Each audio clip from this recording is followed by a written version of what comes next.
लक्षवेधी क्रमांक 2. अध्यक्ष महोदय, लक्षवेधी क्रमांक 2. मंत्री महोदय. केल्याप्रमाणे. अध्यक्ष महोदय, नगरपंचायत केस जिल्हा बीड इथे पंतप्रधान आवास योजना अर्बन अंतर्गत सन 21 आणि 22 या कालावधीमध्ये आर्थिकदृष्ट्या दुर्बळ BLC कॅटेगरी लाभार्थ्यांसाठी वितरित करण्यात आलेल्या केंद्र व राज्य शासनाच्या ग्रांट फंडच्या वापरण्याबाबत लेखापाल, finance controller authority office MHADA Mumbai तसेच नगरपंचायत अकाउंट्स डिपार्टमेंट यांच्या ऑडिट रिपोर्टमधून तब्बल 3.7 कोटींचा गंभीर फायनान्शियल मिसअप्रोप्रिएशन हे झाल्याचं स्पष्ट झालेलं आहे. अध्यक्ष महोदय, मी विषय एकदम सिंपली आपल्याला सांगते. पंतप्रधान आवास योजना अंतर्गत घरकुलसाठी जे पैसे येतात ते पैसे केंद्र आणि राज्य सरकारने आपल्याला केज नगरपालिकेला COला त्याच्यामध्ये ते पैसे वर्ग केले. ते पैसे DBT मार्फत डायरेक्ट ट्रान्सफर लोकांना घरकुलसाठी करायची गरज होती, पण असं घडलं नाही. या संबंधित त्या टाइमचे जे CO होते त्यांनी काय केलं, त्यांनी ते पैसे यूज करून नगरपालिकेच्या कॉन्ट्रॅक्टरना कामं देऊन त्यांनी त्या पैशांचं बिलं काढली. ही एकदम गंभीर गोष्ट आहे अध्यक्ष महोदय. म्हणजे जे पैसे शासन आपल्याला लोकांना, गरीब लोकांना घर बांधायला देतं, जे DBT ट्रान्सफर त्या लोकांचे असते ज्यांना ऑलरेडी त्यांचं सँक्शन भेटलेलं आहे, अप्रुव्हल भेटलेलं आहे, ते पैसे वर्ग करून त्यांनी कॉन्ट्रॅक्टर्सला देऊन स्वतःच्या फायद्यासाठी बिलं काढून घेणं हे एकदम चुकीची गोष्ट आहे. अध्यक्ष महोदय, मंत्री महोदयांच्या उत्तरामध्ये सुद्धा इथे लिहिलेलं आहे की तत्कालीन मुख्य अधिकारी त्यांच्याकडून दिनांक 20 मे 21 ते 30 जानेवारी 22 या कालावधीमध्ये घरकुल लाभार्थ्यांच्या व्यतिरिक्त नियमबाह्य पद्धतीने 4,24,00,000 इतका निधी नगरपंचायतचा एजन्सी कॉन्ट्रॅक्टर तसेच नगरपंचायत कर्मचाऱ्यांच्या वैयक्तिक खात्यावर वर्ग करण्यात आला आहे. म्हणजे हे उत्तरामध्ये आलेलं आहे की सदर खात्यातून थेट लाभार्थ्यांच्या खात्यात अनुदानाची रक्कम जमा होते. लाभार्थ्या व्यतिरिक्त अन्य खात्यावर निधी वर्ग होऊ शकत नाही आणि होत नाही. तरी पण अशी गोष्ट घडलेली आहे. हा एक भाग झाला. दुसरा भाग असा आहे अध्यक्ष महोदय की नगरपंचायत लेखापालाच्या ऑडिट रिपोर्टमध्ये सन 2019 पासून आजपर्यंत अनुदान वितरण्यासंबंधी आवश्यक account files, bills, vouchers, payment records व संबंधित डॉक्युमेंट्स उपलब्ध नसल्याचे नमूद झालेले आहे. म्हणजे ज्या घोटाळ्यामध्ये हे सगळं घडलं त्याच्या ते आता फाईल सुद्धा मिसिंग केलेले आहेत. तर मला वाटतं हे खूपच गंभीर गोष्ट आहे अध्यक्ष महोदय. ह्या प्रकरणात CO जे आहे मुख्य अधिकारी तसेच संबंधित तत्कालीन जे ऑफिसर्स व स्टाफ आहे यांच्या भूमिकेबाबत गंभीर डाऊट इथे निर्माण होतं. अध्यक्ष महोदय, इथे अहवाल सुद्धा आलेला आहे. एवढा मोठा अहवाल मी तुम्हाला पाठवते. ह्याच्यामध्ये क्लिअरली सांगितलेलं आहे की कसा ह्याचा म्हणजे पूर्ण फ्रॉड हे सिद्ध झालेलं आहे. म्हणून अध्यक्ष महोदय, मला इकडे विचारायचं आहे की हा प्रकार म्हणजे पब्लिक फंडचा डायरेक्ट मिसयूज असून शासनाच्या पॉलिसी गाईडलाईन्स व फायनान्शियल नॉर्म्सचे गंभीर व्हायोलेशन असं आहे. त्यामुळे सदर प्रकरणी तात्काळ हाय लेवल स्पेशल इन्व्हेस्टिगेशन करून सर्व संबंधित जे क्रिमिनल ऑफेन्स झालेला आहे हे मिसयूज जे अमाऊंट आहे ते पूर्ण आपण इंटरेस्टसह हे रिकवर करणार आहेत का? आणि ह्याचे 2-3 प्रश्न सुद्धा माननीय मंत्री महोदयासाठी मी आणलेले आहेत की लाभार्थ्यांच्या खात्यात DBT न करता ग्रांट फंड इतर कामांसाठी डायव्हर्जन केल्याबाबत जबाबदार अधिकाऱ्यांवर क्रिमिनल केस दाखल करण्यात येणार आहे का? 3.7 कोटींच्या गैरव्यवहार प्रकरणी SIT किंवा ACB मार्फत सखोल चौकशी करण्यात येईल का? हा शासन हे नक्कीच मंत्री महोदय, मी आपल्याला विनंती करते की आपण जर SIT स्थापन केली तर आपल्याला ह्या प्रकरणामध्ये खोलात जाऊन आपण न्याय देऊ शकतो. कारण हे पहिलं डिस्क्रिपन्सी नाही आहे. आपल्याला असं माहिती आहे की ह्याच्याबद्दल पहिले सुद्धा बीड CO असताना सुद्धा हा प्रॉब्लेम झालेला. आता माझ्या मतदारसंघात येऊन केस CO असताना सुद्धा असा एवढा मोठा प्रकार घडला आहे. तर मला शासनाला विनंती आहे की आपण हे एकदम सिरियसली घेऊन SIT नाही तर ACB चौकशी कराल का?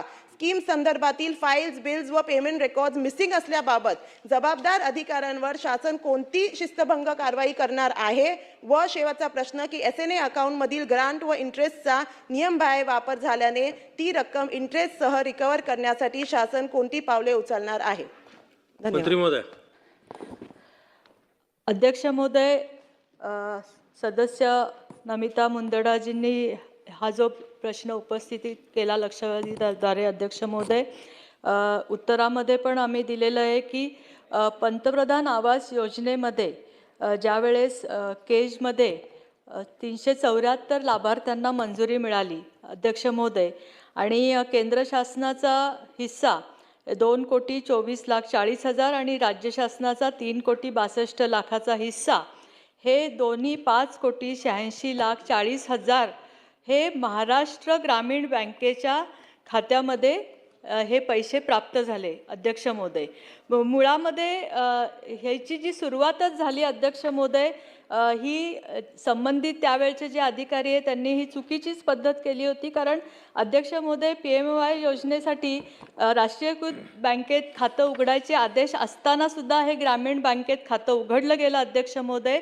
त्याचप्रमाणे साधारण 116 लाभार्थ्यांना त्यातले त्या अकाउंटमधले 1,67,75,000 रुपये ही वितरित केले अध्यक्ष महोदय.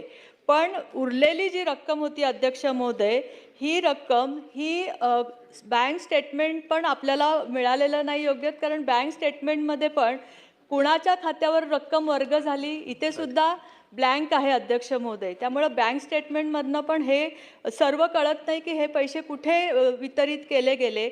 उरलेले पैसे जवळजवळ 4,28,25,000 रुपये अध्यक्ष महोदय हे अशा अकाउंटमधनं वितरित केले गेले जे पंतप्रधान आवास योजनेच्या लाभार्थ्यांना दिले गेले नाहीत अध्यक्ष महोदय. ही फॅक्ट आहे. आणि ह्याच्या संबंधीचं कुठलं पण ऑडिट, कुठलं पण बुक उपलब्ध नाही अध्यक्ष महोदय. जसं सदस्यांनी निदर्शनास आणलं तसे कुठलंही साधं व्हाउचरसुद्धा आपल्याला उपलब्ध झालेलं नाही. बँकेचं स्टेटमेंट पण अध्यक्ष महोदय, लक्षवेधी हे झाल्यानंतर बँकेने स्टेटमेंट दिलं, पण त्याच्यामधनं पण काही निदर्शनास अध्यक्ष महोदय जास्त येत नाही आहे अध्यक्ष महोदय. हा जो सर्व बघितला तर आपण हा पूर्णपणे घोटाळा आहे. त्याचा जर जेव्हा सीओना हे निदर्शनास आलं त्यावेळेस सीओनी अकाउंटंटकडनं याचा अहवाल तयार करून घेतला अध्यक्ष महोदय आणि तो अहवाल जिल्हाधिकाऱ्यांना दिला. जिल्हाधिकाऱ्यांनी त्याच्यासाठी समिती पण गठीत केली अध्यक्ष महोदय. पण तरीसुद्धा हे पंतप्रधान आवास योजना ही पंतप्रधानांची अतिशय ह्याची योजना आहे. आणि अध्यक्ष महोदय, ह्या योजनेमध्ये ज्या पद्धतीचा हा घोटाळा झालेला आहे अध्यक्ष महोदय, याच्यामध्ये बँकेचे कर्मचारी पण सामील असू शकतात अध्यक्ष महोदय. तर त्यामुळे जी सदस्यांनी मागणी केलेली अध्यक्ष महोदय की सर्व संबंधित अधिकारी त्या त्या काळामधले जे होते त्यांची विभागीय चौकशी करावी आणि अध्यक्ष महोदय की आर्थिक गुन्हे शाखेला याच्या बरोबर घेऊन जर चौकशी केली तर बँकेमध्ये पण जो अपार झालेला आहे ह्या योजनेच्याद्वारे तो सुद्धा उघडकीस येईल. त्यामुळं आर्थिक गुन्हे शाखा आणि विभागीय ह्याच्यातर्फे ही चौकशी केली जाईल अध्यक्ष महोदय. जिल्हाधिकाऱ्यांकडे जो अहवाल प्रस्थापित आहे तो जिल्हाधिकाऱ्यांनी 8 दिवसाच्या आत सभागृह संपायच्या आतमध्ये आपल्याला सभागृहास पण उपलब्ध करून द्यावा अशी चौकशीचे आदेश मी देते. ठीक आहे. रुपयाचा बँक खातं बदलल्या गेलं. मग आता याची व्याप्ती किती मोठी आहे. बँक खातं कोणाच्या मतल्याने बदलल्या गेलं आणि पैसे टाकले गेले तर ते लाभार्थी खात्यावर नाही गेले, तर मग ज्यांच्या खात्यावर गेले ते याच्यात दोषी आहेत. कारण त्यांनी तो पैसा भ्रष्टाचाराला सहमत करून तो पैसा त्यांनी काढला. या सगळं होणार आहे. शासनाचा पैसा आहे, वसुली होईल, SIT होईल, जे काय आपण चौकशी करणार माननीय मंत्री महोदय ते करणार आहे. पण ज्या लाभार्थ्यांचे घर अजून त्यांचं घराचं स्वप्न अपुरं आहे यासाठी शासन काय करणार आहे. यांना व्यतिरिक्त निधी देऊन ते घर पूर्ण करणार आहे की कॉन्ट्रॅक्टरला ठेका देऊन ते पूर्ण करणार आहे आणि यांना घरं पूर्ण करून किती दिवसात शासन देईल हा माझा प्रश्न आहे अध्यक्ष महाराज. मंत्री महोदय. पण किती अधिकाऱ्यांना निलंबित केलं, किती अधिकाऱ्यांवर कारवाई केली, किती अधिकाऱ्यांना FIR केला. आपला अनुभव असा आहे मंत्री महोदया की चौकशीच्या नावाने फक्त टाइमपास केला जातो आणि कोर्टात जरी केस केले तर मी आता हायकोर्टाचा कागद वाचत होतो 56,91,150 केसेस प्रलंबित आहे. अजून एक केस पेंडिंग होईल. सर्वांचा हा विश्वास आहे की कोर्टाच्या माध्यमातून 50-50 वर्ष त्याच्या चौकशीच्या संदर्भात दोषीवर कारवाईच होऊ शकत नाही. तर कमीत कमी तुम्ही एवढं तर उत्तर द्या की या संदर्भातला कोर्टाचा निर्णय लागेपर्यंत या व्यक्तीला निलंबित केला जाईल, तो निलंबन कायम राहील. मग 10 वर्ष लागो की 20 वर्ष लागो. हे एवढं जर केलं तर न्याय मिळेल. अरे गरिबाच्या पोटावर अशा पद्धतीने घरकुल काय आहे, भारत माता माझी आई, डोकं ठेवायला जागा नाही, गरीब माणूस घरकुल मागतो. पंतप्रधान महोदय सांगतात की या देशाच्या गरिबांसाठी गरीबों के सन्मान में मोदी जी मैदान में, आणि इथे हे अधिकारी अशा पद्धतीने पैशाची लूट करत असेल तर तुमच्याकडून अपेक्षित उत्तर एवढंच आहे की जोपर्यंत चौकशी आणि कोर्टाचा निर्णय अंतिम होत नाही तोपर्यंत अशा अधिकाऱ्यांना तुम्ही निलंबित करणार आहात का, अन्यथा कोणी घाबरणार नाही. अध्यक्ष महोदय, हा जो सगळा घोटाळा झाला हा 1 जानेवारी 2019 ते 30 जानेवारी